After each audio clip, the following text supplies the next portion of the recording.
تبارك الذي نزل الفرقان على عبده ليكون للعالمين نذيرا. الحمد لله رب العالمين، والصلاة والسلام على رسوله محمد وعلى آله وأصحابه أجمعين. أما بعد، أعوذ بالله من الشيطان الرجيم.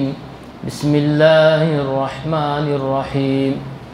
يا أيها الذين آمنوا لا تأكلوا الربا أضعافا مضاعفة واتقوا الله لعلكم تفلحون. وقال تعالى: يمحق الله الربا ويربي الصدقات. صدق الله مولانا العظيم. وعن أبي هريرة رضي الله تعالى عنه قال: قال رسول الله صلى الله عليه وسلم: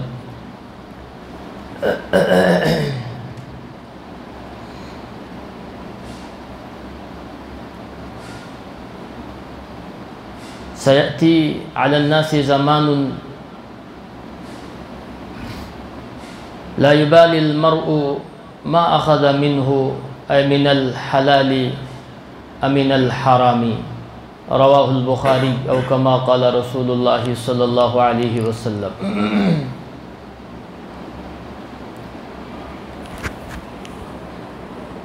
محترم بزرگوں، دوستو، دینی بھائیو، عزیز ساتھیو،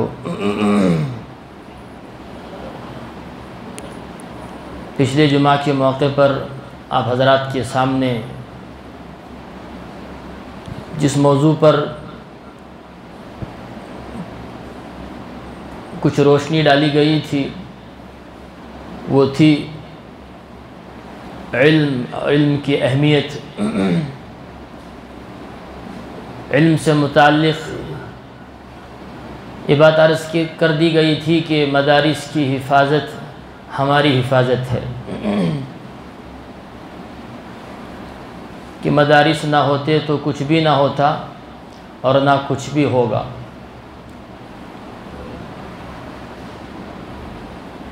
یہ جو کچھ دینی ماحول ہمیں نظر آتا ہے، دینی جو جھلک ہم معاشرے میں محسوس کرتے ہیں، یہ دراصل مدارس کی برکات ہیں اور تعلیم قرآن کی برکات ہے. یہ ختم ہوگا تو پھر کچھ نہ ہوگا، وہ لوگ پھر گمراہی میں جہالت کا شکار ہوتے چلے جائیں گے. تو الغرض اس جمعہ کے موقع پر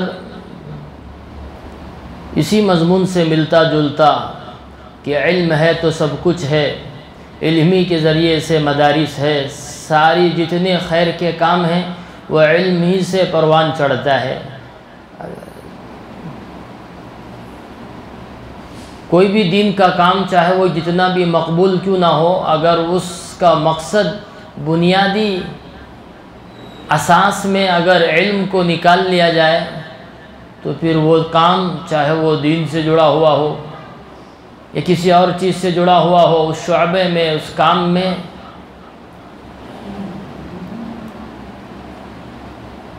چاہے ساری دنیا اس کام میں جڑی ہوئی ہو، اگر اس میں اساسی اعتبار سے، بنیادی اعتبار سے علم نہ ہو تو پھر دوستو بزرگوں وہ کام بھی گمراہی کی طرف نکل جائے گی. اس میں جڑے ہوئے، جوڑنے والے سارے لوگ گمراہی کی طرف جائیں گے. کیونکہ بے علم نتوا خدا را شناخت، کہ علم کے بغیر آدمی اللہ کو پہچان نہیں سکتا. تو اس پر لمبی بات ہوئی تھی، اب مجھے اس موضوع کو دوبارہ چھیڑنا نہیں ہے اور نہ ہی اسے چھوڑنا ہے.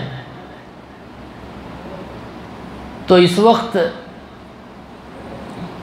چونکہ علم ہی سے آدمی ہر شعبے میں ترقی کرتا ہے، اپنے ہر کام میں، چاہے وہ دین سے متعلق ہو یا دنیا سے، امور دنیا ہو یا امور دین ہو، کہ آدمی جب تک اپنے تمام شعبوں میں، اپنے تمام کاموں میں علم کو نہیں لاتا تو پھر وہ شعبہ ناقص ادھورا رہ جاتا ہے. پھر اس سے دنیا و آخرت دونوں کی تباہی و بربادی مسلم ہو جاتی ہے۔ تو لہٰذا دوستو بزرگوں،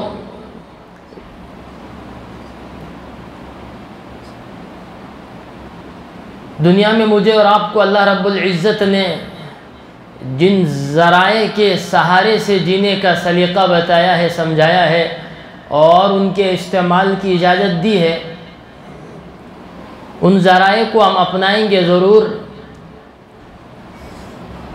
کہ قرآن نے تو یہاں تک کہا کہ المال قیام للناس، کہ زندگی جینے کے لیے جن چیزوں کی ضرورت ہے، چاہے وہ مال ہو یا مال کی شکل میں کچھ اور ہو، اس سے زندگی بنتی ہے، سنورتی ہے، اور اس کا استعمال بھی ضروری ہے کہ ربنا آتنا فی الدنیا حسنہ وفی الآخرۃ حسنہ وقنا عذاب النار، اللہ دنیا بھی اچھی بنا، آخرت بھی اچھی بنا، اور ان دونوں کے ذریعے سے اصل جو کامیابی ہے آخرت کی، اس میں ہمیں کامیابی عطا فرما۔ اسی وجہ سے آخر میں جو دعا کو جس الفاظ سے اس دعا کا اختتام ہے وہ ہے وقنا عذاب النار، دنیا بھی اچھی بنا، آخرت بھی اچھی بنا، دنیا اچھی بنے گی، آخرت اچھی بنے گی، اور وہاں کے عذاب سے آدمی بچ جائے گا۔ تو دوستو بزرگوں، اس وقت ساری دنیا وہ زندگی گزارنے میں عجیب عجیب مراحل کو طے کر رہی ہے۔ کوئی کسی بڑے سہارے کے تئیں زندگی گزار رہا ہے، یعنی وہ اپنی زندگی گزارنے کے لیے کوئی بڑے سے بڑا بزنس، بڑی سے بڑی تجارت میں لگا ہوا ہے، معاملات لین دین میں لگا ہوا ہے، تو کوئی چھوٹے چھوٹے معاملات میں، لین دین میں، تجارت میں لگا ہوا ہے۔ تو جو آدمی جس معاملات میں، جس تجارت میں، جس خرید و فروخت میں لگا ہوا ہے، جو کہ ضروری بھی ہے، تو دوستو بزرگوں، ان ذرائع میں، ان معاشی زندگی میں مجھے اور آپ کو غور کرنے کی ضرورت ہے کہ اس میں، ان تجارتوں میں، ان معاملات میں، ان خرید و فروخت میں، ان لین دین میں کتنا اللہ کا حکم پورا کر رہا ہوں، اور یہ تمام چیزیں، تمام کے تمام تر چیزیں، یہ کتنے جناب رسول اللہ صلی اللہ علیہ وسلم کی سنت پر چل رہی ہے۔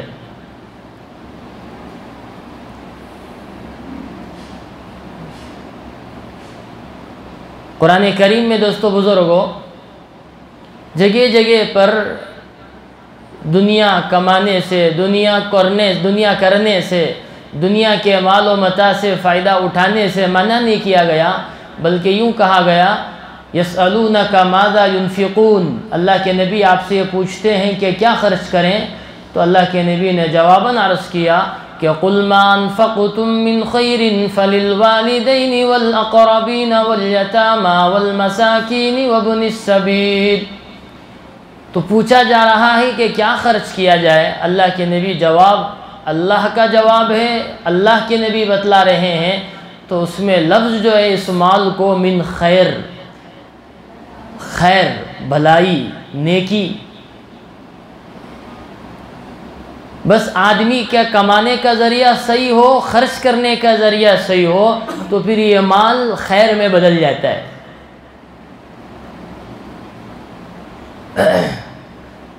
الحمدللہ آج جمعہ کا دن ہے، اور جمعہ کی جو آیتیں سورۃ الجمعہ میں اللہ پاک نے قرآن کریم میں ارشاد فرمایا ہے کہ چنانچہ مشہور آیت ہے، عموماً پڑھا جاتا ہے، سنا جاتا ہے کہ یا ایھا الذین آمنوا اذا نودی للصلاۃ من یوم الجمعہ فاسعوا الی ذکر اللہ وذروا البیع۔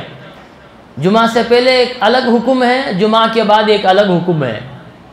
جمعہ سے پہلے کیا حکم ہے؟ جب جمعہ کی اذان کانوں پر پڑ جائے، پہنچ جائے، تو پھر کیا کرو؟ فسعوا الی ذکر اللہ، اب جمعہ کی تیاری میں ایسے لگ جاؤ کہ ہر وہ چیز جو جمعہ کی تیاری میں خلل آ جائے، جس کی وجہ سے جمعہ کی تیاری میں خلل پڑ جائے، جمعہ میں تاخیر ہو جائے، مسجد تک پہنچنے میں تاخیر ہو جائے، ایسی تمام چیزوں کو چھوڑ دو، وذروا البیع، اور یہ چھوڑنا واجب ہے، نہیں چھوڑنے سے آدمی گنہگار ہوگا۔ میں نے بتایا تھا آپ کو کہ جمعہ کی اذان کے بعد ماشاءاللہ ہمارا مدرسہ چلتا ہے حفظ کا، اب میں اذان کے بعد قرآن سنانے میں لگا ہوا ہوں، یہ بھی ناجائز ہے۔ کیوں؟ اب یہ قرآن انفرادی پڑھ سکتا ہے، مسجد میں آ گیا، جمعہ کی تیاری میں آ چکا ہے، اب وہ قرآن پڑھ سکتا ہے، نفل ہے، ثواب ملے گا۔ اب کوئی اور کام سنانا، مدارس کا عمل جس سے جمعہ کے عمل میں رکاوٹ آ جائے، یہ عمل بھی منافی ہے۔ یہاں تک شریعت نے اجازت نہیں، تو پھر وہ حضرات جو جمعہ کی تاخیر، جیسے کہ اب آپ دیکھتے جائیں گے، جیسے جمعہ اختتام تک جائے گا تک لوگ آتے جائیں گے، یہ مزاج اپنے آپ کو بنا لینا گویا کہ میرے بھائیو جمعہ کی حرمت کی، جمعہ کی عظمت کی بے ادبی ہے۔ تو کیا حکم ہے؟ جمعہ سے پہلے جمعہ کے لیے تیاری میں جلدی کرو، اور وہ چیزوں کو چھوڑ دو جو جمعہ کی تیاری کے لیے رکاوٹ بنے۔ خیر، جب جمعہ سے فارغ ہو چکو، فَإِذَا قُضِيَتِ الصَّلَاةُ، جب جمعہ مکمل ہو جائے، تم جمعہ سے فارغ ہو چکو، تو پھر کیا حکم ہے؟ فَانْتَشِرُوا فِي الْأَرْضِ وَابْتَغُوا مِنْ فَضْلِ اللَّهِ۔ یہاں اللہ نے مال کے حصول ذرائع کو، کمائی کی طرف جانے کو، اور اس مال کو، اس کمائی، اس تجارت کو اللہ نے فضل اللہ کہا۔ کیا کہا؟ اللہ کے فضل، اللہ کا فضل ہے۔ اس مال کو اللہ نے، تجارت کو کیا کہا؟ وَابْتَغُوا مِنْ فَضْلِ اللَّهِ۔ تو قرآن کریم نے اس مال کو، ان تجارت کو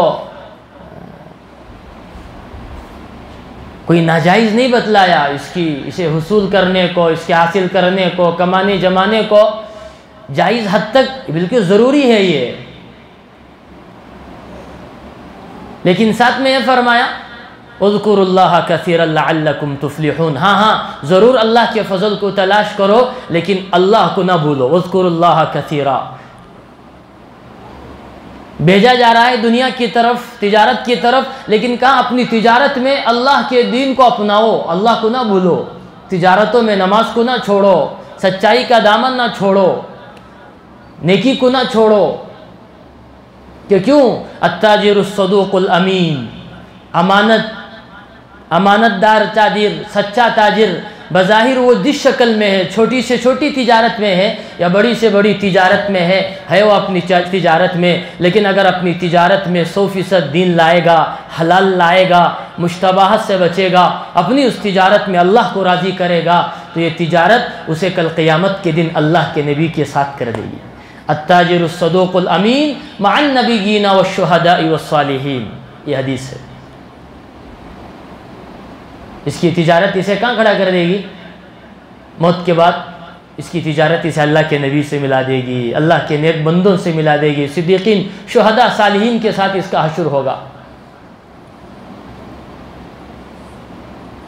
تو اسی وجہ سے قرآن کریم میں اللہ فرماتے ہیں کہ اصل جس تجارت کے لیے تم اپنی آخرت کو برباد کر رہے ہو، حرام کے ذریعے سے دھوکہ، حد سے زیادہ چالاکیاں، ڈنڈیاں مارنا، جھوٹ بولنا، دھوکہ دینا، جسے تم اپنی تجارت سمجھ رہے ہو، تو سنو، اصل تجارت، جس تجارت سے تم دنیا و آخرت کے عذاب سے بچ سکو، اور جس تجارت سے تم آخرت کی ہمیشہ کی زندگی میں کامیاب ہو سکو، اس تجارت کو بھی اللہ نے قرآن کریم میں بیان فرمایا۔ چنانچہ اللہ فرماتے ہیں یا ایھا الذین آمنوا هل ادلکم علی تجارۃ تنجیکم من عذاب علیم۔ اے لوگو، ایمان والو، کیا میں آپ کو ایسی تجارت نہ بتاؤں جو تجارت تمہیں جہنم کے دردناک عذاب سے بچائے۔ ہماری تجارتیں ہمیں کس سے بچائے بھائی؟ نقصان سے نہیں، دنیا کے نقصان سے نہیں، فقر و فاقہ سے نہیں، بلکہ یہ تجارت، اصل ہماری تجارت ہمیں آخرت کے دردناک عذاب سے بچا لے، یہ اصل تجارت ہے، جسے قرآن نے کہا یہ اصل تجارت ہے۔ کہ صحابہ بھی تاجر تھے، اللہ کے نبی نے تجارت کی ہے، ابو بکر خلفائے راشدین تاجر تھے، لیکن ان کی تجارتیں، ان کے بارے میں فرمایا کہ رجال وہ ایسے تاجر تھے، وہ بھی تاجر تو تھے ہی، لیکن کیسے تاجر تھے؟ اللہ اکبر.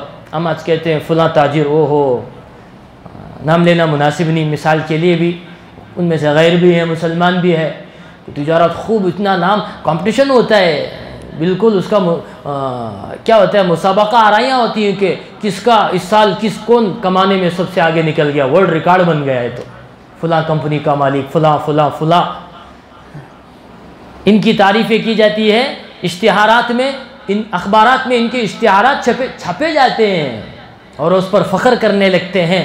لیکن قرآن بھی ایسے تاجروں کی ہسٹری کو بتاتا ہے، اشتہارات کو چھاپتا ہے کہ وہ کیسے تاجر تھے. کہ رجال اللہ تلہیہم تجارت ولا بیع عن ذکر اللہ، کہ ان کی تجارتیں، ان کی خرید و فروخت اللہ کے ذکر سے ان کو نہیں روکتی تھی، دین سے، اللہ کے رسول سے ان کو دور نہیں کرتی تھی. آج ہماری تجارتیں دن بدن حرام کے قریب کر رہی ہے، اللہ سے دور کر رہی ہے.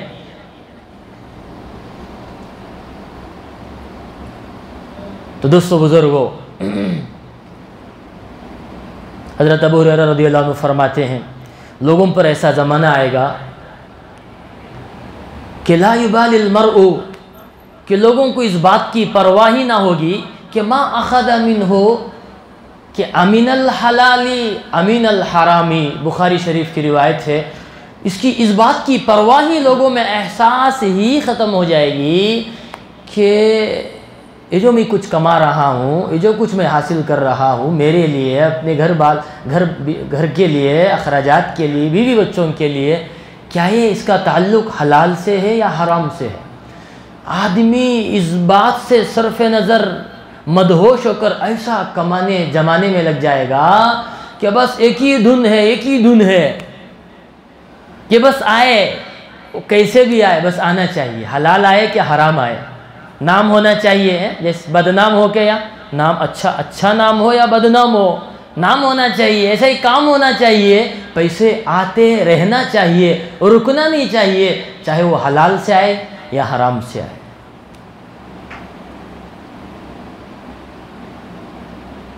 اللہ کے نبی کی بات ہے، حضرت ابو ہریرہ جلیل القدر صحابی رسول اس حدیث کو، اور بخاری شریف کی روایت. آج کا دور دوستو بزرگوں، اس دور سے ہم گزر رہے ہیں، کسی کو پرواہ نہیں ہے، چونکہ معاشیات اتنی تباہ و برباد ہو چکی ہے. یہ کمپنیاں، یہ ذرائع، یہ اسباب معیشت، معاش کے جو ذریعہ ہیں، جینے کی جو تجارتیں ہیں، جو ملازمت ہیں، اسے ایسا بنایا گیا ہے، بظاہر لگتا تو یہ حلال، بنیاد جڑ ہی حرام ہے. شکلیں حلال کی ہیں، لیکن بیسک اگر آپ اسے کھکیر کے دیکھ لو، اس کی تحقیقات کر کے دیکھ لو، ان تجارتی اسباب کو، ذرائع کو اپنے علماء کے سامنے پیش کر کے دیکھ لو، تو نکلے گا بالکل حرام، کوئی شکل نہیں. اسی وجہ سے دوستو بزرگوں، اللہ کے نبی کو اللہ پاک سمجھا رہے ہیں کہ کہہ رہے ہیں کہ قُلْ لَا يَسْتَوِي الْخَبِيثُ وَالطَّيِّبُ وَلَوْ أَعْجَبَكَ كَثْرَةُ الْخَبِيثِ. اللہ کے نبی، حلال حرام قیامت کی صبح تک برابر نہیں ہو سکتے، اگرچہ کہ حرام کی کثرت تمہیں تعجب میں ڈال دے. حرام کی کثرت آپ کو اللہ کے نبی تعجب میں ڈال دے. کیا مطلب؟ حلال کے لیے آدمی پوری کوشش کر لے، لیکن کہیں نہ کہیں کہتے ہیں نبی کمپنی کو، بینک کو دکھانا پڑتا ہے، اس لیے لون لے رہا ہوں، یہ فلاں ہے. یہ تمام باتیں وہ ہیں جو اپنی خواہشات کو ترجیح دینے کی وجہ سے پیدا ہوئی. پچھلے جمعہ بھی میں نے اس کی طرف اشارہ کیا. کیا تمہیں اتخشون الناس، لوگوں سے، ان انکم ٹیکس والوں سے ڈرتے ہو؟ اللہ کا ڈر ختم ہو گیا. اتخشون الناس، کیا لوگوں سے ڈرتے ہو؟ ان کمپنیوں سے، ان پولیس والوں سے، ان حکمرانوں سے ڈرتے ہو؟ اللہ کا ڈر نہیں ہے تمہیں؟ اللہ کے سامنے بھی تو کھڑنا ہے، اس مال کے دینے والے کے سامنے کھڑ کر حساب بھی دینا ہے کہ کس نے مال دیا ہے. اس وجہ سے مشہور حدیث ہے ابو برزہ اسلمی رضی اللہ عنہ کی کہ لا تزال قدم ابن آدم، یہ قیامت کے دن آدمی کا پیر محاسبے کی جگہ سے اس وقت تک نہیں ہٹ سکتا جب تک کہ اسے حتیٰ یسأل عن اربع، 4 چیزوں کے بارے میں سوال نہ ہو جائے اور اس کا معقول جواب، جھوٹ نہیں، رشوت لے کر کوئی غلط بیانی نہیں چلے گی کہ الیوم نختم علی افواہہم، اگر زبان غلط بولے تو پھر ہم اس کی اعضاء کو، جس ہاتھ نے حرام میں ہاتھ ڈالا تھا، جن دل و دماغ کے پلان کی وجہ سے، مجبوری کی وجہ سے ہاتھ ڈالا تھا، ہر چیز بیان کرنے لگی کہ یہ حلال کھا کر آیا ہے یا حرام کھا کر آیا ہے۔ تو عن مالی ہی، اللہ اس کے مال کے بارے میں پوچھیں گے، جو مال جسے تو استعمال کر کے خرچ کر کے آیا ہے نا، یہ مال تو نے کہاں سے کمایا ہے اور کہاں خرچ کیا، کیا آمدنی کے ذرائع کیا تھے، اور جہاں خرچ کیا ہے وہ ذرائع کیا تھے، کہاں سے کمایا اور کہاں خرچ کیا ہے، اس کے بارے میں معقول جواب، سوال کون؟ اللہ کے دربار میں پوچھا جائے گا، جواب بھی وہی دینا پڑے گا۔ لچر عذر کوئی کام نہیں آنے والی کہ میں لسان ہوں، چالاک ہوں، یا ادھر یہ ہیرا پھیری تو یا اس کی ٹوپی اس کو، موسیٰ کی ٹوپی عیسیٰ کو، پتہ نہیں کیا کیا کر گئے، اب وہاں نہیں چلی، مکاریاں، عیاریاں، ہوشیاریاں وہاں نہیں چلی۔ اللہ معاف فرمائے مجھے بھی، آپ کو بھی، پوری امت کو بھی۔ تو ایک صحابی رسول فرماتے ہیں الحلال بین والحرام بین وبینہما مشتبہات، کہ حرام بھی واضح ہے، حلال بھی واضح ہے، ان دونوں چیزوں کے درمیان میں جو چیز ہے وہ مشتبہات کیا ہے؟ کیا کسے کہتے ہیں مشتبہات؟ حلال بھی واضح، حرام بھی واضح ہے، کہ ماحول حرام کی کثرت کی وجہ سے تمہیں تعجب میں ڈال دے، ایسا لگے کہ مجبوریاں ہیں، حرام کو حاصل کیے بغیر ہمیں حساب دینا پڑتا ہے، اپنے انکم ٹیکس کا مسئلہ ہے، فلاں ہے، یہ تمام تر لچر عذریں یہ اپنی جگہ صحیح ہیں۔ ہاں آپ آگے سنیں گے کہ کیوں اتنی نحوست ہے سودی کاروبار میں، یہ حرام میں اتنی نحوست کیوں ہے، یہ انٹرسٹ، یہ جو کچھ حرام کو حلال بنا کر پیش کیا جا رہا ہے، اس کی نحوست کیا ہے، کس وجہ سے؟ شریعت کیا اللہ رسول تمہارا دشمن ہے؟ نعوذ باللہ، ایسا نہیں ہو سکتا کہ مال فی نفسہ ہی حرام نہیں ہے، اس کے ذرائع حرام نہیں ہے، ہاں کہ کہاں سے کمایا، کیسے کمایا، اور کہاں خرچ کیا، کیسے خرچ کیا۔ تو اپنی تجارت کے شعبے میں 100% دین کو لانا۔ آج امت بہت بے فکر ہو گئی، جیسے ایک حدیث کے حوالے سے روشنی میں نے عرض کیا، لوگوں کو اس بات کی پرواہ نہیں ہے، لوگوں کے دلوں میں زندگیوں سے احساس ہی ختم ہو گیا ہے، یہ آیا جو کچھ میں کما رہا ہوں یہ حرام سے آیا ہے، یہ حلال سے آیا ہے، بس آنا چاہیے کہیں سے بھی آئے، ضرورتیں پوری ہونی چاہیے، اس سے بڑھ کر خواہشات پوری ہوتی رہنی چاہیے۔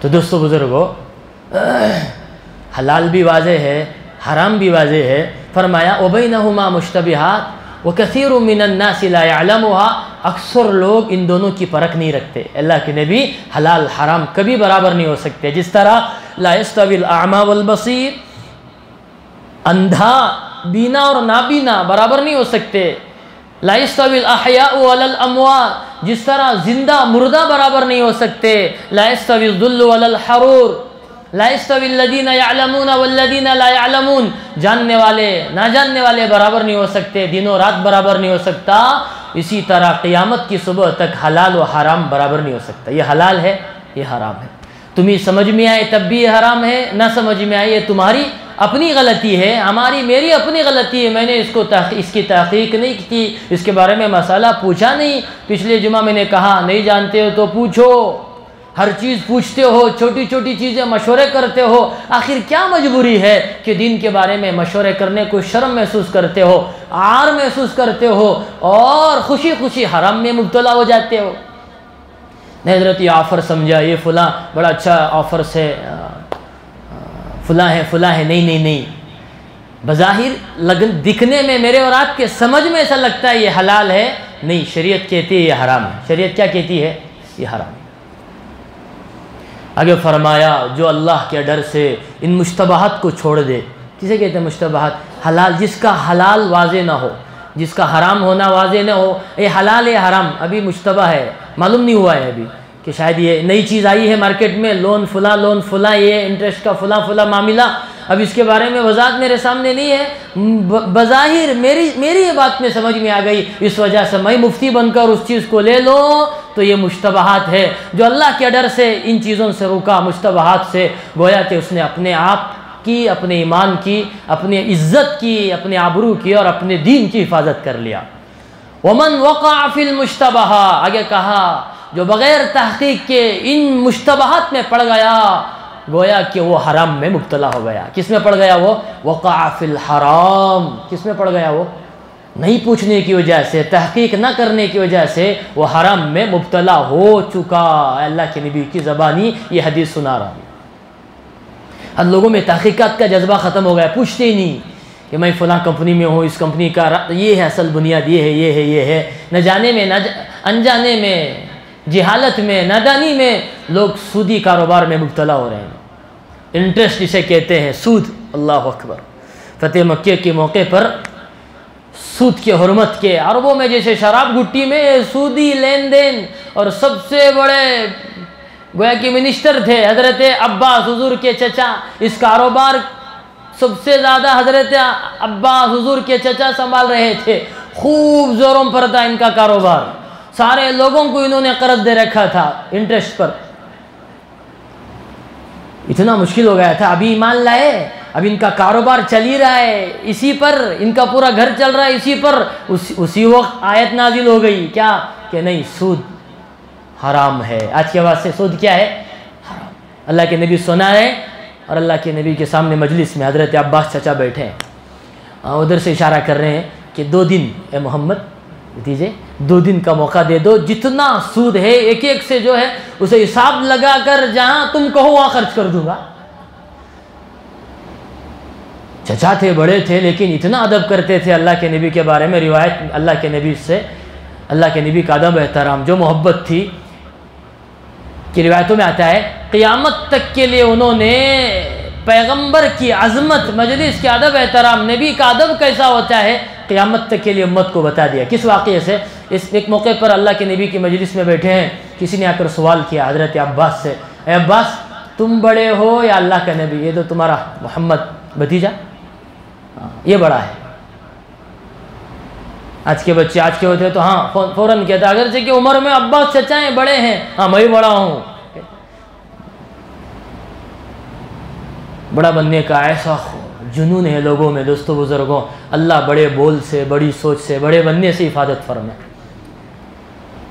تکبر جو ہے یہ شیطان کو کفر نے برباد نہیں کیا ہے، یہ بڑپن نے برباد کیا ہے، بعد میں اس بڑپن نے اسے کفر میں مبتلا کیا ہے، پہلے سے اس نے کفر نہیں کیا، کبر کی وجہ سے اس نے کفر کیا ہے۔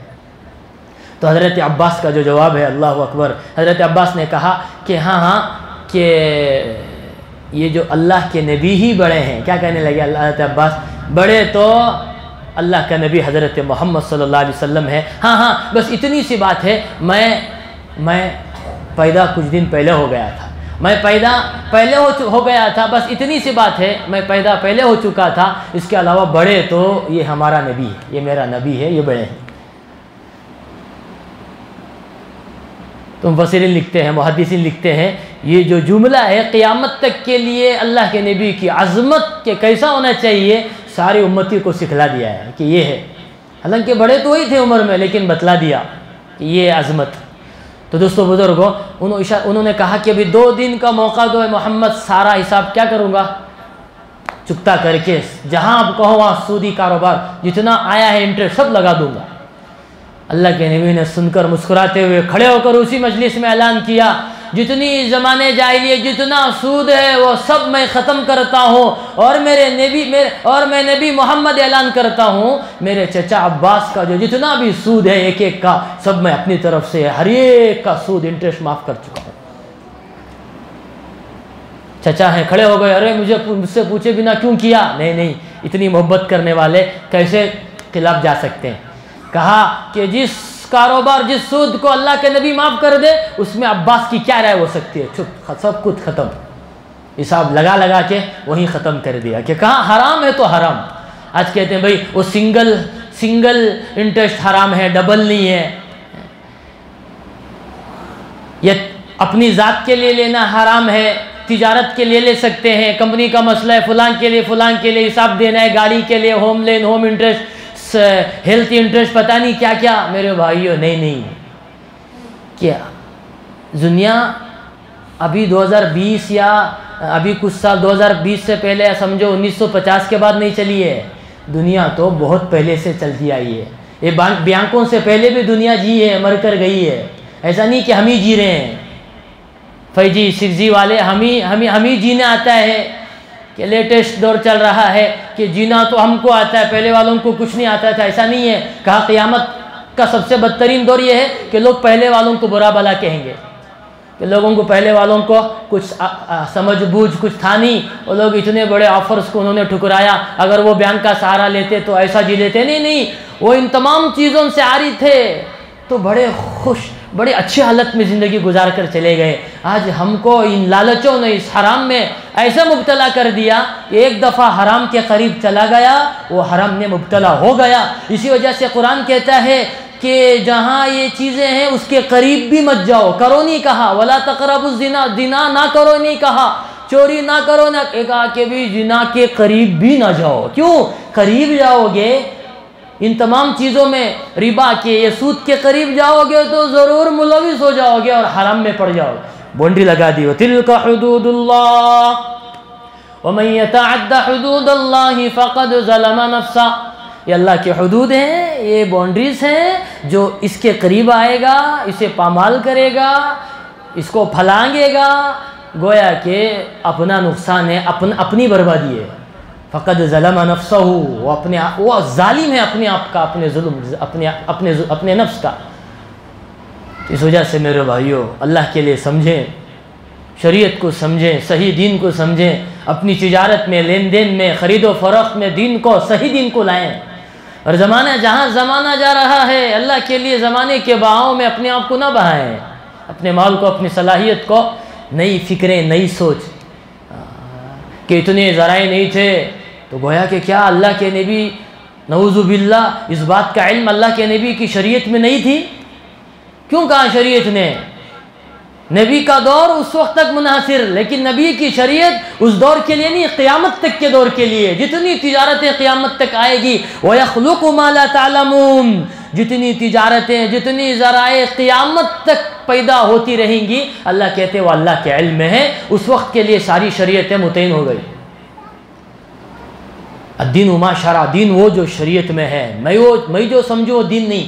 تمام مکتب فکر کے علماء کرام جتنے ہیں، ہاں بھئی مسائل کا اختلاف تو مسائل کو پیدا کرتا ہے، ہاں مسئلے تو بنتے رہیں گے، لیکن کسی فرقے کا کوئی عالم دین جس پر صحیح علم ہو، جتنے مجالس لگے گئے حرام کی، حلال حرام کی بحث میں، فقہ اکیڈمی کے لوگوں، ابھی تو 17واں جو اجلاس ہوا فقہ اکیڈمی اجتماع، ہر سال ایک سال میں کئی دفعہ غور و خوض کیا جا رہا ہے، کبھی آج تک ان مروجہ بینک سے قرض لینے میں کسی عالم دین نے جواز کا فتویٰ نہیں دیا ہے۔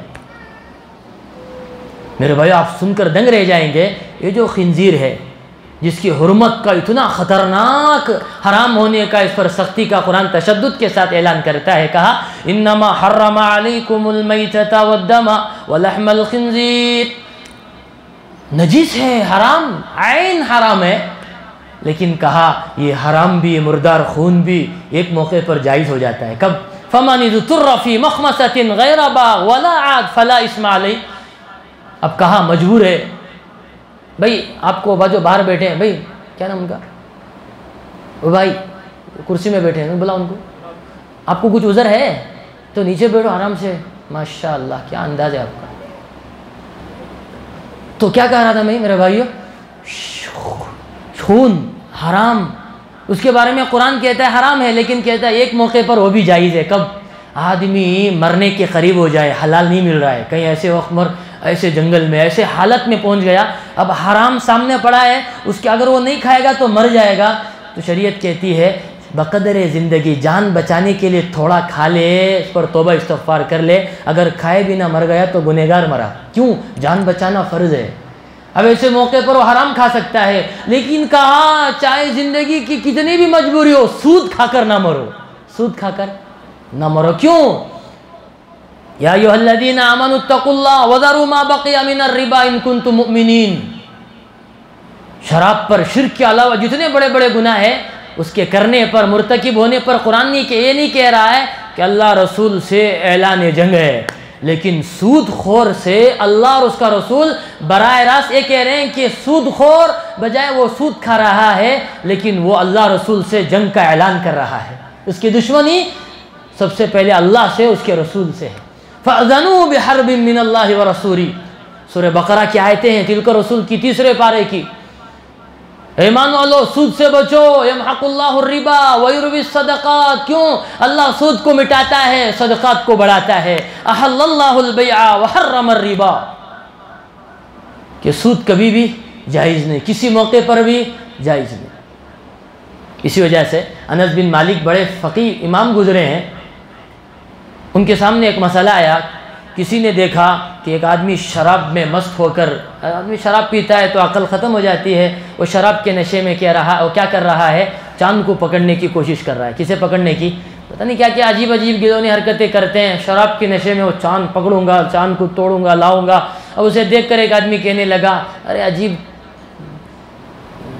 عجیب آدمی، عجیب حماقت ہے۔ اس وقت اس نے قسم کھا لی کہ شراب ہی اصل کیا ہے، ساری خباثت کی بنیاد ہے، لہٰذا شراب سے بھی اگر کوئی بڑھ کر گناہ ہو، شراب سے بڑھ کر اگر کوئی بری بیماری ہو، بری برائی ہو، اس سے بڑھ کر کوئی گناہ ہو تو پھر میری بیوی کو طلاق۔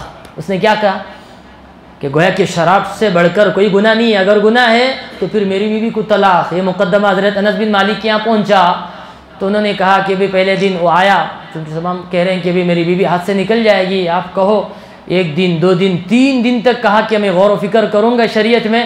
تیسرے دن آیا تو کہا کہ ہاں اللہ کا شکر ہے تجھے طلاق، تیری بیوی پر طلاق واقع نہیں ہوئی۔ کیوں؟ میں نے قرآن پر بڑی بصیرت کے ساتھ غور و فکر کیا، قرآن و حدیث پر، لیکن مجھے شراب سے زیادہ کوئی بیماری، کوئی برائی لگی، شراب سے بڑھ کر کوئی خباثت لگی تو وہ ہے انٹرسٹ۔ کیا ہے وہ؟ یہ ربا، یہ سود کی نحوست، سود کی برائی، یہ تمام الخبائث ہے ایک اعتبار سے۔ تو گویا کہ تیری بیوی کو قسم کھانے پر طلاق بھی واقع نہیں ہوئی۔ مختلف احادیث ہیں دوستو بزرگوں، معراج کے موقع پر اللہ کے نبی کہہ رہے ہیں کہ میں نے دیکھا کہ جب اونچائی پر آسمانوں کو پار کرتے میں اوپر چلا گیا جبرائیل کے ساتھ، سر اوپر اٹھایا تو ایک عجیب سی کڑک بجلی کی کانوں میں پڑی، سر اٹھایا تو دیکھا کہ کیا حال ہے کہ کچھ لوگ ایسے ہیں جن کے جو پیٹ ہیں جسم میں بڑے بڑے، پورا باڈی ان کا جو جہنم کی، چونکہ عذابات میں دوستو بزرگوں انسانی شکل میں عذاب نہیں دیا جائے گا، جہنم کی عذاب کی کیفیت بھی وہی ہوگی۔ مجھے اور آپ کو اگر آپ جہنم میں ڈالیں گے تو پتہ نہیں کیا حال ہوگا۔ اس جہنم کے عذاب کو برداشت کرنے کے لیے، جیسے میں پچھلے ہفتہ جو وضاحت کیا اس کو سکن کے بارے میں، جہنم کے عذاب کو آدمی کو ایسا ہی بنایا جائے گا، ہٹا کٹا ایسا بنایا جائے گا کہ عذاب کا برابر یہ جہنم کے عذاب کو سہتا رہے، مصیبت بھی ہو اور یہ مرے بھی نہیں، موت پکارتا رہے، تڑپتے رہے، لیکن موت نہیں آئے گی۔ اس حالت میں اسے بنایا جائے گا، پھر عذاب دیا جائے گا۔ تو میں دیکھ رہا ہوں اتنے بڑے لوگ، ان کا پیٹ اتنا پھولا ہوا، گویا کہ بہت بڑی بلڈنگ، بلکہ بہت بڑا محل، اور ان کے پیٹوں میں اتنے بڑے بڑے حسدے چل رہے ہیں، پھر رہے ہیں، باہر سے ان کے پیٹوں سے نظر آ رہے ہیں۔ اللہ کے نبی فرما رہے ہیں کون ہے یہ؟ سود خور۔ کون ہے یہ سود خور ہے۔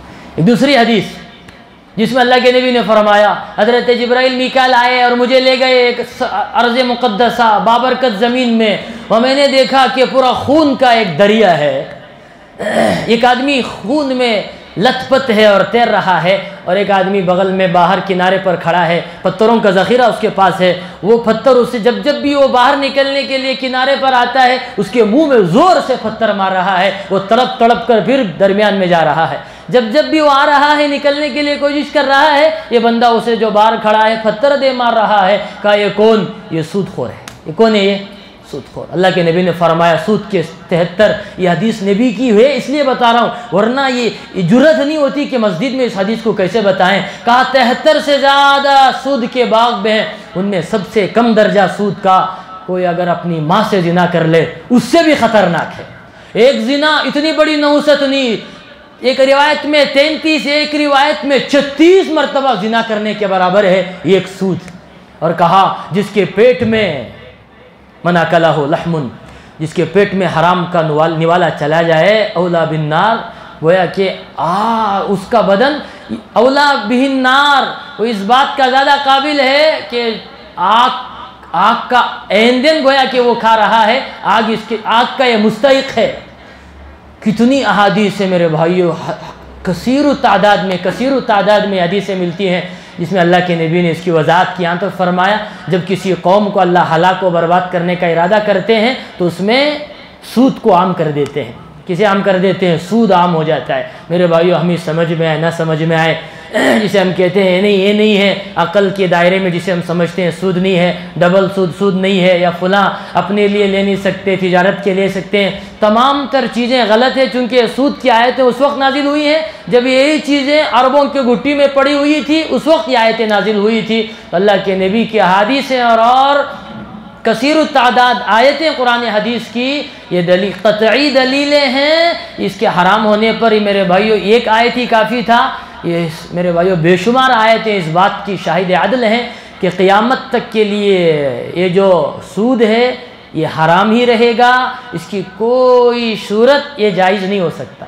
میرے اور آپ کے جائز شریعت کو بدلنے سے، کسی چیز کو حلال کر لینے سے کوئی چیز حرام کی وہ حلال نہیں ہو سکتی. اس لیے میرے بھائیوں پوچھنا چاہیے کہ فلاں اسکیم ہے، فلاں ہے. لوگ ماشاءاللہ پوچھنے والے ہر چھوٹی چیز پوچھتے ہیں، اور نہیں پوچھنے والے بڑے سے بڑے حرام مال کھا جاتے ہیں، پوچھتے بھی نہیں. جو توبہ کر لے اللہ کہتے ہیں اس گناہ کو معاف کر دیتے ہیں، لیکن جو توبہ کے بعد پھر کرے تو اسے اللہ جہنم کا ایندھن بناتے ہیں. اس وقت دوستو بزرگوں شکلیں کیا ہیں؟ آدمی کوشش کرے سب سے پہلے جو کھا چکے توبہ استغفاری اس کا حل ہے. آئندہ کوشش کریں کہ بھی مجبوری میں نہیں بلکہ خواہشات کی مجبوری میں آدمی اس طرف قدم اٹھاتا ہے. کوشش کر لے کہ بینک سے قرض نہیں لوں گا، بلکہ چھوٹی موٹی جو عموماً شادی بیاہ کے لیے، گاڑیوں کے لیے، پتہ نہیں نئے گھر نئے چیزوں کے لیے آدمی قرض لیتا ہے. طے کر لیں آج سے میں انشاءاللہ بینک سے کوئی لین دین نہیں کروں گا، کیونکہ اس میں انٹرسٹ ہے. اور جو ہمارے جمع شدہ مال میں انٹرسٹ آ رہا ہے اسے باقاعدہ حساب لگا کر غریبوں میں بغیر ثواب کی نیت کے خرچ کرے، یا ان چیزوں کو لگائے ایسے ملی کاموں میں. اور خاص طور پر علماء نے اس کی بھی اجازت دی کہ انکم ٹیکس کے لیے اس رقم کو آدمی کیا کر سکتا ہے؟ بدل کر سکتا ہے. انکم ٹیکس میں اس رقم کا استعمال کر سکتا ہے. بہرحال جو بھی شکل ہو آدمی استعمال کرے، سوچے سمجھے، اور آدمی حلال کے لیے، حلال کمائی کے لیے ذرائع کے فکر میں رہے. آدمی اس میں مبتلا ہرگز نہ ہو، چاہے وہ کون سی بھی اسکیم ہو جس میں ایسا لگتا ہے فائدہ ہے. ہاں میرے بھائیو یہ چیز ہے کہ آدمی قرض لے رہا ہے انٹرسٹ پر نہیں، بعد میں خوشی سے آپ نے قرض دیا ہے، میں خوشی میں آپ کو کچھ بڑا چڑھا کے دوں گا، پہلے سے متعین نہیں اب دے سکتا ہے. یہ حدیث میں اللہ کے نبی کی حدیث میں بھی یہ بات ملتی ہے. البتہ پہلے سے جو انٹرسٹ کا معاملہ ہو رہا ہے، یہ جو گاڑیاں، یہ جو جتنے چیزیں ہیں، ہوم لون ہے، ہوم انٹرسٹ ہے، ہیلتھ، جتنے بھی قسمیں ہیں، اس میں 1% وہ بھی کسی شریعت کی مجبوری میں جو جائز ہے، وہ آپ کے اس وقت تو وضاحت انفرادی طور پر نہیں ہو سکتی، اجتماعی طور پر تو نہیں ہو سکتی. ہاں انفرادی طور پر مسائل آئیں گے، ان کی وضاحت ضرور عرض کر دیا جائے گا. البتہ میرے بھائیو اللہ کے لیے ان چیزوں میں اجتماعی طور پر ملوث ہو جانا، پوچھے بغیر ان چیزوں میں ملوث ہو جانا، گویا کہ دنیا و آخرت کو برباد کرنا ہے. ایک چیز کو معلوم کرنا ہے، پوچھنا ہے، سمجھنا ہے اور عمل کرنا ہے. اللہ مجھے اور آپ کو عمل کی توفیق نصیب فرمائے، صحیح دین کو سمجھنے کی، امت تک پہنچانے کی توفیق نصیب فرمائے. وما علینا الا البلاغ. سبحان اللہ بحمدہ، سبحانک اللہم بحمدک، ونشہد ان لا الہ الا انت ونستغفرک.